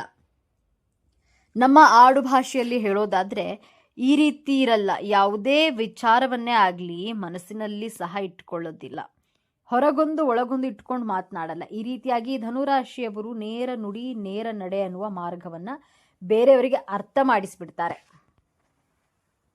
ಹಾಗೆಯೇ ಈ ರಾಶಿಯವರು ಸಾಹಸಿಗಳು ಮತ್ತು ಧೈರ್ಯಶಾಲಿಗಳು ಆಗಿರ್ತಾರೆ. ಧೈರ್ಯಶಾಲಿಗಳು ಅಂದ್ರೆ ಯಾವುದಾದ್ರೂ ರಿಸ್ಕ್ ಅನ್ನ ತೆಗೆದುಕೊಳ್ಬೇಕು ಅಂದ್ರೆ ತಗೊಂಡೇ ಬಿಡ್ತಾರೆ. ಇವರು ಅಂತಹ ವಿಚಾರಗಳನ್ನ ಯಾರಿಗೂ ಸಹ ತಲೆ ಕೆಡಿಸ್ಕೊಳ್ಳೋದಿಲ್ಲ. ಧನುರಾಶಿಯವರು ಬೇರೆಯವರನ್ನ ಸುಲಭವಾಗಿ ಬೇಗ ನಂಬಿಬಿಡ್ತಾರೆ. ಇದೊಂದೇ ಇವರಿಗೆ ಮೈನಸ್ ಪಾಯಿಂಟ್. ಅಂದ್ರೆ ಯಾರಾದರೂ ಈ ಕೆಲಸವನ್ನ ಮಾಡಿಕೊಡಿ ಎಂದು ಕೇಳಿದ್ರೆ ಹಿಂದೆ ಮುಂದೆ ನೋಡದೆ ಕೆಲಸವನ್ನ ಮಾಡಿಕೊಡ್ತಾರೆ. ಇದರಿಂದ ಲಾಭ ಇದೆಯಾ ಇಲ್ವಾ ಎನ್ನುವುದನ್ನ ಸಹ ನೋಡುವುದಿಲ್ಲ. ಅಷ್ಟು ಬೇಗ ನಂಬಿಬಿಡ್ತಾರೆ. ಹಣದ ವಿಚಾರದಲ್ಲಿಯೂ ಸಹ ಯಾರಾದರೂ ಹಣದ ಸಹಾಯ ಕೇಳಿದ್ರೆ ಈ ಹಿಂದೆ ಮುಂದೆ ನೋಡದೆ ಸಹಾಯವನ್ನ ಮಾಡಿಬಿಡ್ತಾರೆ. ಈ ಧನುರಾಶಿಯವರು ಈ ರೀತಿಯಾಗಿ ಎಲ್ಲವನ್ನ ಸಹ ಅಷ್ಟು ಬೇಗ ನಂಬಿಬಿಡ್ತಾರೆ. ಹಾಗೆಯೇ ಈ ರಾಶಿಯವರನ್ನ ಅರ್ಥ ಮಾಡಿಕೊಳ್ಳುವುದು ತುಂಬಾ ಕಷ್ಟ ಆಗುತ್ತೆ. ಈ ರಾಶಿಯವರು ಹೇಗಿರ್ತಾರೆ ಅಂದ್ರೆ ಇವರನ್ನ ಅರ್ಥ ಮಾಡಿಕೊಳ್ಳೋಕೆ ಆಗಲ್ಲ. ಬೇರೆ ಯಾರಾದ್ರೂ ಇವರನ್ನ ತುಂಬಾ ಪ್ರೀತಿಯಾಗಿ ಇವರ ಹತ್ತಿರ ಇದ್ರೆ ಮಾತ್ರ ಇವರನ್ನ ಅರ್ಥ ಮಾಡಿಕೊಳ್ಬಹುದು. ಇನ್ನು ಧನುರಾಶಿಯವರು ನಿಮ್ಮ ಮನಸ್ಸನ್ನ ಯಾರೂ ಸಹ ಭೇದಿಸೋಕೆ ಆಗಲ್ಲ. ನಿಮ್ಮ ಮನಸ್ಸಿನಲ್ಲಿ ಏನಿದೆ ಎಂದು ತಿಳಿಯಲು ಯಾರಿಂದಲೂ ಸಹ ಸಾಧ್ಯವಿಲ್ಲ. ನಿಮಗೆ ಕಷ್ಟನೇ ಇರಲಿ ಸುಖನೇ ಇರಲಿ ಅಥವಾ ನಿಮಗೆ ಖುಷಿಯೇ ಇರಲಿ ದುಃಖವೇ ಇರಲಿ ನಿಮ್ಮನ್ನ ಯಾರಿಗೂ ಸಹ ಅರ್ಥ ಮಾಡಿಕೊಳ್ಳೋಕ್ಕಾಗಲ್ಲ. ನಿಮ್ಮ ಮನಸ್ಸಿನಲ್ಲಿ ಇರೋದನ್ನ ನೀವು ಅಷ್ಟು ಬೇಗ ಯಾರೊಂದಿಗೂ ಸಹ ಶೇರ್ ಮಾಡಿಕೊಳ್ಳಲ್ಲ. ಇಂತಹ ಸ್ವಭಾವದವರು ನೀವು. ಧನುರಾಶಿಯವರು ಸ್ವಲ್ಪ ಸಮಯದಲ್ಲಿ ಇವರೇ ಆತುರವಾಗಿ ನಿರ್ಧಾರಗಳನ್ನು ತೆಗೆದುಕೊಳ್ಳುವ ಸ್ವಭಾವವನ್ನು ಇಟ್ಕೊಂಡಿರ್ತಾರೆ. ಧನುರಾಶಿಯವರು ಏನಂದ್ರೆ ಕೆಲವು ಸಮಯದಲ್ಲಿ ಇವರು ನಿಧಾನವಾಗಿ ಯೋಚನೆ ಮಾಡಿ ಯಾವುದೇ ನಿರ್ಧಾರವನ್ನು ತೆಗೆದುಕೊಳ್ಳೋದಿಲ್ಲ. ಆತುರವಾಗಿ ತರಾತುರಿಯಲ್ಲಿ ಇವರು ನಿರ್ಧಾರವನ್ನು ತೆಗೆದುಕೊಂಡು ಬಿಡ್ತಾರೆ. ಹಾಗಾಗಿ ಇದು ಇವರಿಗೆ ಸ್ವಲ್ಪ ಮೈನಸ್ ಪಾಯಿಂಟ್ ಅಂತಾನೆ ಹೇಳಬಹುದು. ಕೆಲವೊಮ್ಮೆ ಈ ರಾಶಿಯವರು ಆತುರ ಸ್ವಭಾವದವರು ಎಂದೇ ಹೇಳಬಹುದು. ಆತುರದ ನಿರ್ಧಾರದಿಂದಾಗಿ ಇವರಿಗೆ ನಷ್ಟ ಅನ್ನೋದು ಜಾಸ್ತಿ ಆಗುತ್ತೆ. ನೀವು ಸ್ವಲ್ಪ ತಾಳ್ಮೆಯಿಂದ ಇದ್ರೆ ಒಳ್ಳೆಯದು. ಇಲ್ಲಿ ತಾಳ್ಮೆ ಎನ್ನುವುದು ಮುಖ್ಯವಾಗಿರುತ್ತದೆ. ಈ ಧನುರಾಶಿಯವರು ಎಲ್ಲರಂತೆ ಇರೋದಿಲ್ಲ. ಇವರು ಸ್ವಲ್ಪ ಡಿಫರೆಂಟ್ ಆಗಿರ್ತಾರೆ ಅನ್ನುವ ರೀತಿ ಬದುಕುವವರು. ಹೈಫೈ ಜೀವನ ಮಾಡಬೇಕು ಎಂದು ಯೋಚನೆ ಮಾಡ್ತಾರೆ. ಎಲ್ಲರಂತೆ ನಾನು ಯಾಕೆ ಇರಬೇಕು, ನನ್ನ ಜೀವನದಲ್ಲಿ ನಾನು ಸ್ವಲ್ಪ ಡಿಫರೆಂಟ್ ಆಗಿ ಇಟ್ಕೊಳ್ಬಹುದಲ್ವಾ ಎಂದು ಯೋಚನೆ ಮಾಡುವವರು ಈ ಧನುರಾಶಿಯವರು. ಈ ಧನುರಾಶಿಯವರಿಗೆ ಕೋಪ ಅನ್ನೋದು ಜಾಸ್ತಿ ಇರುತ್ತೆ. ಅಷ್ಟು ಬೇಗ ಕೋಪ ಅನ್ನೋದು ಇವರಿಗೆ ಬರುತ್ತೆ. ಈ ರಾಶಿಯವರಿಗೆ ಕೋಪ ಹೇಗಿರುತ್ತೆ ಅಂದ್ರೆ ಇದ್ದಕ್ಕಿದ್ದ ಹಾಗೆ ಇವರು ದಿಢೀರಂತ ಕೋಪ ಮಾಡಿಕೊಂಡು ಬಿಡೋದು, ಇಲ್ಲವೇ ದಿಢೀರಂತ ಆತುರವಾಗಿ ನಿರ್ಧಾರವನ್ನ ತೆಗೆದುಕೊಂಡು ಬಿಡೋದು, ಕೋಪ ಬಂದಾಗ ಯಾರ ಮಾತಿಗೂ ಸಹ ಬೆಲೆ ಕೊಡದೇ ಇರುವುದು, ಆತುರವಾಗಿ ಎಲ್ಲಿಗಾದ್ರೂ ಹೋಗಿ ಬಿಡೋದು, ಈ ರೀತಿಯಾದ ಕೋಪ ಅನ್ನೋದು ಇವರಿಗೆ ಸಡನ್ ಆಗಿ ಬಂದುಬಿಡುತ್ತೆ ಎಂದೇ ಹೇಳಬಹುದು. ಧನುರಾಶಿಯವರಿಗೆ ಶತ್ರುಗಳು ಜಾಸ್ತಿ ಇರ್ತಾರೆ. ಸಮಸ್ಯೆಗಳನ್ನ ಮಾಡ್ತಾ ಇರ್ತಾರೆ. ನೀವು ಉದ್ಧಾರ ಆಗ್ತಾ ಇದ್ದೀರಾ ಅಂದ್ರೆ ನಿಮ್ಮನ್ನ ಹಾಳು ಮಾಡೋಕೆ ಕಾಯ್ತಿರ್ತಾರೆ. ಆದ್ರೆ ಶತ್ರುಗಳ ವಿರುದ್ಧವಾಗಿ ನಿಮಗೆ ಜಯ ಸಿಕ್ಕೇ ಸಿಗುತ್ತೆ ಎಂದೇ ಹೇಳಬಹುದು. ಶತ್ರುಗಳನ್ನ ಯಾವ ರೀತಿಯಾಗಿ ಪಳಗಿಸಬೇಕು ಎನ್ನುವುದರಲ್ಲಿ ನೀವು ಬಹಳ ನಿಪುಣರು ಎಂದೇ ಹೇಳಬಹುದು. ಇದು ಕೂಡ ನಿಮಗೆ ಪ್ಲಸ್ ಪಾಯಿಂಟ್. ಧನುರಾಶಿಯವರಿಗೆ ಸರಳ ಜೀವನ ನಡೆಸೋದು ನಿಮಗೆ ತುಂಬಾ ಇಷ್ಟ. ನಿಮ್ಮ ಬಳಿ ಎಷ್ಟೇ ದುಡ್ಡಿದ್ರೂ ಸಹ ನೀವು ಸಿಂಪಲ್ ಲೈಫ್ನ ಲೀಡ್ ಮಾಡ್ತೀರಾ. ಈ ರಾಶಿಯವರು ಆರಾಮಾಗಿ ಇರಬೇಕು ಎಂದು ಯೋಚನೆ ಮಾಡ್ತೀರಾ. ಬೇರೆಯವರ ಬಗ್ಗೆ ಜಾಸ್ತಿ ತಲೆ ಕೆಡಿಸ್ಕೊಳ್ಬಾರ್ದು ಎಂದು ತಿಳಿದುಕೊಂಡಿರ್ತೀರ. ಈ ರೀತಿಯ ಜೀವನವನ್ನ ಈ ಧನುರಾಶಿಯವರು ಮಾಡ್ತಿರ್ತಾರೆ. ಇನ್ನು ಧನುರಾಶಿಯವರಿಗೆ ಜ್ಞಾಪಕ ಶಕ್ತಿ ಅನ್ನೋದು ತುಂಬಾ ಚೆನ್ನಾಗಿರುತ್ತೆ. ಇವರು ತುಂಬಾ ಚೆನ್ನಾಗಿ ಮೈಂಡ್ನಲ್ಲಿ ಏನೇ ವಿಷಯ ಇದ್ರೂ ಸಹ ಪಾಸಿಟಿವ್ ಆಗಿರ್ತಾರೆ. ಯಾವುದೇ ಘಟನೆಗಳನ್ನ ಸಹ ಅಷ್ಟು ಬೇಗ ಮರೆಯೋದಿಲ್ಲ. ಇಂತಹ ಸ್ವಭಾವದವರು ಈ ಧನುರಾಶಿಯವರು. ಇವೆಲ್ಲವೂ ದೇವರು ಕೊಟ್ಟಂತಹ ವರಗಳ ಬಗ್ಗೆ ಮಾತನಾಡೋದಾದ್ರೆ ಇವರಿಗೆ ಧಾರ್ಮಿಕ ಪ್ರಜ್ಞೆ ಜಾಸ್ತಿ ಇರುತ್ತೆ. ಹಾಗೆಯೇ ತುಂಬಾ ಕಷ್ಟಪಡ್ತಾರೆ. ಶಾರ್ಟ್ಕಟ್ ನಲ್ಲಿ ಕೆಲಸ ಮಾಡಿಕೊಂಡು ಹಣ ಸಂಪಾದನೆ ಎಂದಿಗೂ ಮಾಡೋದಿಲ್ಲ. ಜೊತೆಗೆ ಇವರು ಸಾಹಸಿಗಳು ಮತ್ತು ಧೈರ್ಯಶಾಲಿಗಳಾಗಿರ್ತಾರೆ. ವಿನಯ ಅನ್ನೋದು ಜಾಸ್ತಿ ಇರುತ್ತೆ. ಹಾಗೆ ಬೇರೆಯವರನ್ನ ಬೇಗ ನಂಬಿಬಿಡ್ತಾರೆ. ಇವರು ಬುದ್ಧಿಯಲ್ಲಿ ಚುರುಕು ಸ್ವಭಾವ ಅನ್ನೋದು ಈ ರಾಶಿಗೆ ಜಾಸ್ತಿನೇ ಇರುತ್ತೆ. ಹಾಗಾಗಿ ಇವರು ಜೀವನದಲ್ಲಿ ಬೇಗ ಸಕ್ಸಸ್ ಅನ್ನೋದನ್ನ ಕಾಣ್ತಾರೆ. ನೋಡಿದ್ರಲ್ಲ ಸ್ನೇಹಿತರೆ, ನೀವು ಸಹ ಧನುರಾಶಿಯವರಾಗಿದ್ದರೆ ನಿಮಗೂ ಕೂಡ ಇದೆಲ್ಲ ನಿಜ ಅನಿಸಿದ್ರೆ ಹಾಗೂ ನಿಮ್ಮ ಜೀವನದಲ್ಲೂ ಸಹ ಇದೇ ರೀತಿಯಾಗಿ ನಡೆದಿದೆ ಅಂತ ನಿಮಗೇನಾದ್ರೂ ಅನಿಸಿದ್ರೆ ದಯವಿಟ್ಟು ತಪ್ಪದೇ ನಿಮ್ಮ ಅನಿಸಿಕೆ ಅಭಿಪ್ರಾಯಗಳನ್ನ ಕಾಮೆಂಟ್ ಬಾಕ್ಸ್ನಲ್ಲಿ ತಿಳಿಸಿ. ಈ ವಿಡಿಯೋ ಮಾಹಿತಿಯನ್ನ ಲೈಕ್ ಮಾಡಿ, ಶೇರ್ ಮಾಡಿ, ನಮ್ಮ ಚಾನೆಲ್ಗೆ ಸಬ್ಸ್ಕ್ರೈಬ್ ಆಗಲು ಮರಿಬೇಡಿ. ಎಲ್ಲರೂ ಭಕ್ತಿಯಿಂದ ಓಂ ನಮಃ ಶಿವಾಯ ಅಂತ ಕಾಮೆಂಟ್ ಮಾಡಿ. ಹಾಗೆಯೇ ಮುಂದಿನ ವಿಡಿಯೋದಲ್ಲಿ ಇನ್ನೊಂದೊಳ್ಳೆ ಮಾಹಿತಿಗಾಗಿ ಪುನಃ ಭೇಟಿಯಾಗಿದ್ದರೆ ಜ್ಯೋತಿಷ್ಯ ಚಕ್ರದ 9ನೇ ರಾಶಿ ಧನುರಾಶಿ. ದೇವಗುರು ಬೃಹಸ್ಪತಿಯ ಆಡಳಿತಕ್ಕೆ ಒಳಪಟ್ಟಿರುವ ಈ ವ್ಯಕ್ತಿತ್ವದೊಳಗೆ ಅದೆಷ್ಟೋ ರಹಸ್ಯಗಳಿವೆ, ಅದೆಷ್ಟು ಕರಾಳ ಸತ್ಯಗಳಿವೆ. ನೀವು ಧನುರಾಶಿಯವರಾಗಿದ್ದರೆ ತಪ್ಪದೆ ಪೂರ್ತಿ ವಿಡಿಯೋ ನೋಡಿ ಜೈ ಗುರುದೇವ ಎಂದು ಕಾಮೆಂಟ್ ಮಾಡಿ. ಸದಾ ಸ್ವಾತಂತ್ರ್ಯವನ್ನ ಪ್ರೀತಿಸುವ, ಜ್ಞಾನದ ದಾಹವನ್ನ ಹೊಂದಿರುವ, ಸತ್ಯದ ಹಾದಿಯಲ್ಲಿ ಸಾಗಲು ಯಾವುದಕ್ಕೂ ಅಂಜದ, ಮುಖದ ಮೇಲೆ ಸದಾ ನಗುವನ್ನ ಹೊತ್ತುಕೊಂಡು ಎಲ್ಲರನ್ನ ನಗಿಸುವ, ಆದರೆ ಆ ನಗುವಿನ ಹಿಂದೆ ಜಗತ್ತಿನ ಜ್ಞಾನವನ್ನೇ ಅಡಗಿಸಿಕೊಂಡಿರುವಂತಹ ವ್ಯಕ್ತಿಗಳೇ ಧನುರಾಶಿಯವರು. ಈ ಧನುರಾಶಿಯವರು ಜೀವನ ಪರ್ಯಂತ ಹೇಗೆಲ್ಲ ಇರ್ತಾರೆ ಎಂದು ನೋಡೋದಾದ್ರೆ ಯಾವಾಗ್ಲೂ ಸಹ ಕಷ್ಟವಾದ ಕೆಲಸಗಳನ್ನ ಮಾಡುತ್ತಾರೆ. ಅಂದ್ರೆ ಕತ್ತೆಯ ಬೆನ್ನಿನ ಮೇಲೆ ತುಂಬಾ ಭಾರವಾದ ವಸ್ತುಗಳನ್ನು ಇರಿಸಿ ಹೇಗೆಲ್ಲ ಕೆಲಸ ಮಾಡಿಸ್ತಾರೋ ಅದೇ ರೀತಿಯಾಗಿ ಮಳೆ, ಗಾಳಿ, ಬಿಸಿಲು, ಚಳಿ ಇದ್ಯಾವುದನ್ನು ಲೆಕ್ಕಿಸದೆ ಕೆಲಸಗಳನ್ನ ಮಾಡ್ತಾ ಇರ್ತಾರೆ. ಅಷ್ಟು ಶ್ರಮವನ್ನ ಪಡ್ತಾರೆ. ರಾಶಿ ಚಕ್ರದ 9ನೇ ರಾಶಿ ಧನುರಾಶಿಯ ಬಗ್ಗೆ ಇಂದು ನಾವು ಸಂಪೂರ್ಣವಾಗಿ ತಿಳಿದುಕೊಳ್ಳೋಣ. ಧನುರಾಶಿಯ ಚಿಹ್ನೆಯನ್ನ ಗಮನಿಸಿದ್ದೀರಾ? ಅರ್ಧ ಮನುಷ್ಯ, ಅರ್ಧ ಕುದುರೆ, ಕೈಯಲ್ಲಿ ಬಿಲ್ಲು ಬಾಣವನ್ನ ಹಿಡಿದು ಗುರಿ ಇಟ್ಟಿರುತ್ತಾರೆ. ಇದು ಕೇವಲ ಒಂದು ಚಿಹ್ನೆಯಲ್ಲ, ಧನುರಾಶಿಯವರ ವ್ಯಕ್ತಿತ್ವದ ಸಂಪೂರ್ಣ ಚಿತ್ರಣ. ಕುದುರೆಯ ಭಾಗವು ಅವರ ಸ್ವಾತಂತ್ರ್ಯದ ಪ್ರೀತಿ, ಅವರಲ್ಲಿರುವಂತಹ ಅಪಾರಶಕ್ತಿ ಮತ್ತು ಸದಾ ಚಲನಶೀಲವಾಗಿರುವಂತಹ ಸ್ವಭಾವವನ್ನ ಪ್ರತಿನಿಧಿಸುತ್ತೆ. ಅವರನ್ನ ಒಂದೇ ಕಡೆ ಕಟ್ಟಿ ಹಾಕುವುದು ಅಸಾಧ್ಯ. ಇನ್ನು ಮನುಷ್ಯನ ಭಾಗವು ಅವರ ಬುದ್ಧಿವಂತಿಕೆ, ಜ್ಞಾನ ಮತ್ತು ಸಾತ್ವಿಕ ಚಿಂತನೆಗಳನ್ನ ತೋರಿಸುತ್ತದೆ. ಕೈಯಲ್ಲಿರುವ ಬಿಲ್ಲು ಬಾಣ, ಅವರು ಯಾವಾಗಲೂ ಒಂದು ಗುರಿಯನ್ನ ಹೊಂದಿರ್ತಾರೆ, ಸದಾ ಮುಂದಕ್ಕೆ ನೋಡುತ್ತಾರೆ ಮತ್ತು ಸತ್ಯವನ್ನ ಹುಡುಕ್ತಿರ್ತಾರೆ ಎಂಬುದು ಅದರ ಸಂಕೇತ. ಈ ರಾಶಿಯ ಅಧಿಪತಿ ದೈವಗುರು ಬೃಹಸ್ಪತಿಯು ಜ್ಞಾನ ವಿಸ್ತಾರ, ಅದೃಷ್ಟ ಮತ್ತು ಆಶಾವಾದಕಾರಕ. ಹಾಗೆಯೇ ಧನುರಾಶಿಯವರಿಗೆ ಹುಟ್ಟಿನಿಂದಲೇ ಕಲಿಯುವ ಹಂಬಲ, ಹೊಸ ವಿಚಾರಗಳನ್ನ ತಿಳಿಯುವಂತಹ ಕುತೂಹಲ ಮತ್ತು ಸಕಾರಾತ್ಮಕ ದೃಷ್ಟಿಕೋನ ರಕ್ತದಲ್ಲಿಯೇ ಬಂದಿರುತ್ತೆ. ವೃತ್ತಿ ಜೀವನಕ್ಕೆ ಬಂದ್ರೆ ಧನುರಾಶಿಯವರಿಗೆ ಒಂದು ಕಡೆ ಕೂತು ಮಾಡುವ ಕೆಲಸಗಳು ಆಗಿ ಬರೋದಿಲ್ಲ. ಅವರಿಗೆ ಸವಾಲುಗಳಿರಬೇಕು, ಹೊಸತನವಿರಬೇಕು, ಪ್ರಯಾಣದ ಅವಕಾಶವಿರಬೇಕು. ಇವರು ಹುಟ್ಟು ಶಿಕ್ಷಕರು, ಮಾರ್ಗದರ್ಶಕರು. ಹಾಗಾಗಿ ಇವರು ಬೋಧನಾ, ತರಬೇತಿ, ಕಾನೂನು, ಪ್ರವಾಸೋದ್ಯಮ ಸಲಹೆಗಾರ, ಲೇಖಕ ಮತ್ತು ಉದ್ಯಮಶೀಲತೆ ಅಂತಹ ಕ್ಷೇತ್ರಗಳಲ್ಲಿ ಯಶಸ್ವಿ ಆಗ್ತಾರೆ. ಹಣಕಾಸಿನ ವಿಚಾರದಲ್ಲಿ ಇವರು ಬಹಳ ಉದಾರಿಗಳು. ಇವರ ಕೈಯಲ್ಲಿ ಹಣ ನಿಲ್ಲುವುದೇ ಕಷ್ಟ. ಜಗತ್ತನ್ನ ನೋಡಲು, ಹೊಸ ಅನುಭವಗಳನ್ನ ಪಡೆಯಲು, ಪುಸ್ತಕಗಳನ್ನ ಕೊಳ್ಳಲು, ಸ್ನೇಹಿತರಿಗೆ ಸಹಾಯ ಮಾಡಲು ಇವರು ಯೋಚಿಸದೆ ಖರ್ಚು ಮಾಡ್ತಾರೆ. ಇವರಿಗೆ ಹಣಕ್ಕಿಂತ ಅನುಭವವೇ ಮುಖ್ಯ. ಅದೃಷ್ಟವಶ ಗುರುಗ್ರಹದ ಪ್ರಭಾವದಿಂದ ಇವರಿಗೆ ಹಣಕಾಸಿನ ಹರಿವು ಒಂದಲ್ಲ ಒಂದು ರೀತಿಯಲ್ಲಿ ಬರುತ್ತಲೇ ಇರುತ್ತದೆ. ಅವರು ಅತ್ಯಂತ ಆಶಾವಾದಿಗಳು. ಎಂತಹ ಕಷ್ಟದ ಸಂದರ್ಭದಲ್ಲಿಯೂ ಎಲ್ಲವೂ ಸರಿ ಹೋಗುತ್ತೆ ಎಂಬ ನಂಬಿಕೆ ಇವರಲ್ಲಿ ಇರುತ್ತದೆ. ಮೇಲ್ನೋಟಕ್ಕೆ ಇವರು ಬಹಳ ತಮಾಷೆಯ ವ್ಯಕ್ತಿಗಳಾಗಿ ಎಲ್ಲವೂ ಹಗುರವಾಗಿ ತೆಗೆದುಕೊಳ್ಳುವಂತೆ ಕಾಣ್ತಾರೆ. ಅವರ ಮನಸ್ಸು ಜ್ಞಾನದ ಸಾಗರ. ಅಲ್ಲಿ ಸದಾ ಹೊಸ ಯೋಚನೆಗಳು, ತತ್ವದ ವಿಚಾರಗಳು, ಪ್ರಪಂಚವನ್ನ ಸುತ್ತುವ ಕನಸುಗಳು ಓಡುತ್ತಲೇ ಇರುತ್ತವೆ. ಗಂಟೆಗಟ್ಟಲೆ ಗಂಭೀರ ವಿಚಾರಗಳ ಬಗ್ಗೆ ಚರ್ಚೆ ಮಾಡಲು ಇವರು ಸಿದ್ಧ. ಆದರೆ ಅದೇ ಸಮಯದಲ್ಲಿ ಚಿಕ್ಕ ಮಕ್ಕಳಂತೆ ನಗಲು ಇವರು ಸಿದ್ಧ. ಯಾವುದೇ ಹೊಸ ಆವಿಷ್ಕಾರಗಳಿರಲಿ, ತಂತ್ರಜ್ಞಾನವಿರಲಿ, ಅದನ್ನ ಕಲಿಯೋದ್ರಲ್ಲಿ ಇವರು ನಿಪುಣರು. ಯಾವುದೇ ಕೆಲಸ ಕಾರ್ಯಗಳನ್ನು ಸುಲಭವಾಗಿ ಕಲಿಯುತ್ತಾ ಗುರುವಿನ ತಿರುಮಂತ್ರ ಹಾಕುವ ರೀತಿ ನಡೆದುಕೊಳ್ತಾರೆ. ಕೆಲಸ ಕಲಿಸಿದ ಗುರುಗಳಿಗೆ ಹೇಳಿಕೊಡಲು ಮುಂದಾಗ್ತಾರೆ. ಸಾಮಾನ್ಯವಾಗಿ ಎಲ್ಲರೂ ಅಂದುಕೊಳ್ಳೋದು ಧನುರಾಶಿಯವರು ಬಹಳ ಹಾಸ್ಯ ಮನೋಭಾವದವರು, ಯಾರಿಗೂ ಕಮಿಟ್ ಆಗೋದಿಲ್ಲ, ಜವಾಬ್ದಾರಿ ತೆಗೆದುಕೊಳ್ಳೋದಿಲ್ಲ ಎಂದು. ಆದರೆ ಇಲ್ಲಿದೆ ನೋಡಿ ಮೊದಲ ತಿರುವು. ಧನುರಾಶಿಯವರು ಅತ್ಯಂತ ಪ್ರಾಮಾಣಿಕರು ಮತ್ತು ಸತ್ಯವಂತರು. ಹೌದು, ಇವರು ಸತ್ಯವನ್ನ ಎಷ್ಟು ಪ್ರೀತಿಸ್ತಾರೆ ಅಂದ್ರೆ ಕೆಲವೊಮ್ಮೆ ಸತ್ಯವನ್ನ ಹೇಳಿ ಎಲ್ಲರ ದ್ವೇಷ ಕಟ್ಟಿಕೊಳ್ತಾರೆ. ಇವರಿಗೆ ಸುಳ್ಳು ಹೇಳಲು, ನಾಟಕವಾಡಲು ಬರೋದಿಲ್ಲ. ಮನಸ್ಸಿನಲ್ಲಿ ಇರೋದನ್ನ ನೇರವಾಗಿ ಮುಖಕ್ಕೆ ಹೊಡೆದ ಹಾಗೆ ಹೇಳಿಬಿಡ್ತಾರೆ. ಇದರಿಂದ ಅನೇಕ ಬಾರಿ ಇವರು ಅಹಂಕಾರಿಗಳು, ದುಷ್ಟರು ಎಂದು ಅನಿಸಿಕೊಳ್ತಾರೆ. ಆದರೆ ಇವರ ಉದ್ದೇಶ ನೋವು ಕೊಡೋದಲ್ಲ, ಸತ್ಯವನ್ನ ಹೇಳೋದು ಮಾತ್ರ. ತಮ್ಮನ್ನ ಯಾರಾದ್ರೂ ತಪ್ಪಾಗಿ ಅರ್ಥೈಸಿಕೊಂಡ್ರೆ ಇವರಿಗೆ ತುಂಬಾ ನೋವಾಗುತ್ತೆ. ಆದ್ರೆ ಅದನ್ನ ತಮ್ಮ ನಗುವಿನಿಂದ ಮುಚ್ಚಿ ಹಾಕ್ತಾರೆ. ಧನುರಾಶಿಯವರು ಅತ್ಯುತ್ತಮ ಸ್ನೇಹಿತ ಮತ್ತು ಜೀವನದಲ್ಲಿ ನಿಮಗೆ ಸ್ಫೂರ್ತಿ ಬೇಕಿದ್ರೆ ಧನುರಾಶಿಯವರ ಸ್ನೇಹ ಮಾಡಿ. ಅವರು ನಿಮ್ಮನ್ನ ಎಂದಿಗೂ ಕೆಳಕ್ಕೆ ತಳ್ಳೋದಿಲ್ಲ, ಬದಲಾಗಿ ನಿಮ್ಮಲ್ಲಿ ಧೈರ್ಯ ತುಂಬಿ ನೀನು ಏನಾದರೂ ಸಾಧಿಸಬಲ್ಲೆ ಎಂದು ಪ್ರೋತ್ಸಾಹಿಸ್ತಾರೆ.